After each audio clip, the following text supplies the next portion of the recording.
ఉమ్మడి కరీంనగర్ జిల్లా గంభీరావుపేట మండలం వద్ద ఉన్న ఎగువ మానేరు ప్రాజెక్టు అవతల వైపు పశువులను మోపేందుకు వెళ్లి 7గురు అక్కడే చిక్కుకుపోయారు. ఈ నేపథ్యంలో కలెక్టర్ ఎస్పీ సహాయక చర్యలను ముమ్మరం చేశారు. చిక్కుకున్న వారికి ఆహార సదుపాయం కల్పించారు. హకింపేటలోని సైనిక హెలికాప్టర్లు ఈ రోజు చేరుకుని 5గురిని క్షేమంగా గమ్యం చేర్చారు. నిన్నటి నుండి ఆహారం వివిధ సౌకర్యాలను జిల్లా అధికారులు కల్పించారని బాధితులు తెలిపారు. ఈ రోజు హెలికాప్టర్ల ద్వారా సురక్షితంగా ఇంటికి చేర్చినందుకు కృతజ్ఞతలు తెలుపుతున్నట్లు బాధితులు తెలిపారు. కరీంనగర్ జిల్లాలో వరద నీటిలో చిక్కుకున్న వారు క్షేమంగా ఉన్నట్లు సమాచారం.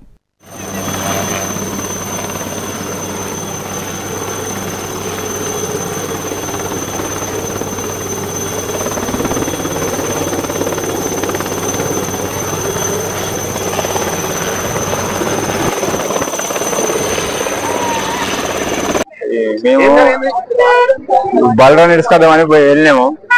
పొద్దున కట్టేసినాము, ఇసుకద్దామని పోయినాము. ఇసుకద్దామని వెళ్ళే వరకు సగం కొట్టుకొచ్చినాము. ఫుల్ వర్షం అయింది, మొత్తం డ్యామ్ బొరిపోతుంది, రాతలేదు. వచ్చేత కూడా 7గురం ఉంటుంది. 7గురం ఉంటే అందులో ఏమైందంటే ఒక గల్లంత అయ్యాడు. ఒక ఫస్ట్ వెళ్ళిపోయాడు. మేము 5గురం అక్కడనే చిక్కుపడ్డాము. అలా జరిగింది సార్. ఫుల్ వర్షం, వాగు బాగా ఉప్పొంగింది. ఒకైనా గల్లంత అయిపోయింది సార్. మరి మాట్లాడిన వెంటనే రాజ్నాథ్ సింగ్ గారు స్వయంగా మాకు ఫోన్ చేసి మేము ఆర్మీని అలర్ట్ చేస్తాము, ఏమి ఇబ్బంది పడాల్సిన అవసరం అని చెప్పిన తర్వాత కమాండర్స్ అంతా కూడా ఫోన్ చేసాక వెంటనే హెలికాప్టర్ పంపిస్తామని చెప్పాక హెలికాప్టర్లు వచ్చి కాపాడే ప్రయత్నం చేసినాయి. కానీ వాతావరణం అనుకూలించకపోవడం వలన తిరిగి వాపస్ వెళ్ళిపోయినాయి. పాపం రాత్రి వర్షాలు ఉన్నాయి. పాపం వీళ్ళే ఈ రోజు మార్నింగ్ కొంచెం మళ్ళీ ఫోన్ చేసిన తర్వాత మళ్ళీ చేపలు వచ్చినాయి. మళ్ళీ వాతావరణం అనుకూలించకపోవడం మళ్ళీ రిటర్న్ అయ్యాక ఇప్పుడే కొంచెం వర్షం తగ్గింది కాబట్టి ఆయన ఎప్పటికప్పుడు ఫోన్ చేసి వాతావరణం ఇప్పుడు సార్ అనుకూలిస్తుంది సార్, వాళ్ళని వీళ్ళని బయట తీసుకురావడం, మళ్ళీ ఆ చేపలు మళ్ళీ 2 మొత్తం 4 చేపలను ఇలా సైనిక హెలికాప్టర్లు వచ్చి వాళ్ళని కాపాడే ప్రయత్నం చేసినాయి.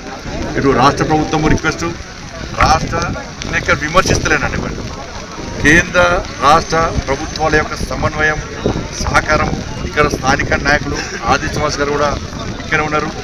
జిల్లా కలెక్టర్ గారు కూడా వచ్చి ఇక్కడ ఉన్నారు. జిల్లా కలెక్టర్ గారు నేను ఒక వ్యక్తిని కాపాడిండు, పోయి వచ్చిండు, వాళ్ళకి ఫుడ్ పంపించిండు. ఇక్కడ రాజకీయ అభిప్రాయ భేదాలు ఏవి లేవు. భారతీయ జనతా పార్టీ కార్యకర్తలు ఎవ్వరు కూడా ఇంటలేరు, నాయకులు ఎవ్వరు కూడా ఇంటారు. అందరు రోడ్డుకి ఎక్కి సేవా కార్యక్రమం ఇస్తున్నారు. రామచంద్ర గారు పొద్దున అధికారులు పెట్టించి అందరికి ఆదేశాలు ఇచ్చారు. వచ్చినాయి.